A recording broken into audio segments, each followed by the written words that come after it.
അഞ്ചരക്കണ്ടിയിലെ 218 acre വരുന്ന കറുപ്പത്തോട്ടം രേഖകളിൽ കൃത്രിമം കാട്ടിയും അവിഹിത സ്വാധീനം ഉപയോഗിച്ചും ജബ്ബാർ ഹാജിയും കുടുംബവും സ്വന്തമാക്കിയെന്ന വാർത്ത മാതൃഭൂമി ന്യൂസാണ് പുറത്തുകൊണ്ടുവന്നത്.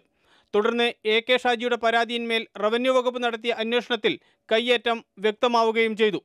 സർക്കാരിൽ നിക്ഷിപ്തമാകേണ്ട കറുപ്പത്തോട്ടം രേഖകളിൽ തരം മാറ്റി കരഭൂമിയെന്നാക്കി കൈവശപ്പെടുത്തിയതായി റവന്യൂ വകുപ്പ് കണ്ടെത്തി. ഭൂമിയിൽ നിർമ്മാണങ്ങൾ പാടില്ലെന്ന വ്യവസ്ഥ അട്ടിമറിച്ച് കെട്ടിടങ്ങൾ പണിതതായും റവന്യൂ വകുപ്പ് നൽകിയ റിപ്പോർട്ടിലുണ്ട്. മാത്രവുമല്ല, 15 ഏക്കറിലധികം ഭൂമി കൈവശം വെക്കാൻ പാടില്ലെന്ന ഭൂപരിഷ്കരണ നിയമത്തിലെ വ്യവസ്ഥ ലംഘിച്ചതായും വ്യക്തമായി. ഈ കുറ്റങ്ങൾ ചുമത്തി ജബ്ബാർ ഹാജിക്ക് റവന്യൂ വകുപ്പ് നോട്ടീസ് അയക്കുകയും ഭൂ ഉടമസ്ഥത സംബന്ധിച്ച രേഖകളുണ്ടെങ്കിൽ ഹാജരാക്കാൻ ആവശ്യപ്പെടുകയും ചെയ്തു. എന്നാൽ രേഖകളൊന്നും നിശ്ചിത തീയതിക്കകം ഹാജരാക്കാൻ ജബ്ബാർ ഹാജിക്ക് സാധിച്ചിട്ടില്ല.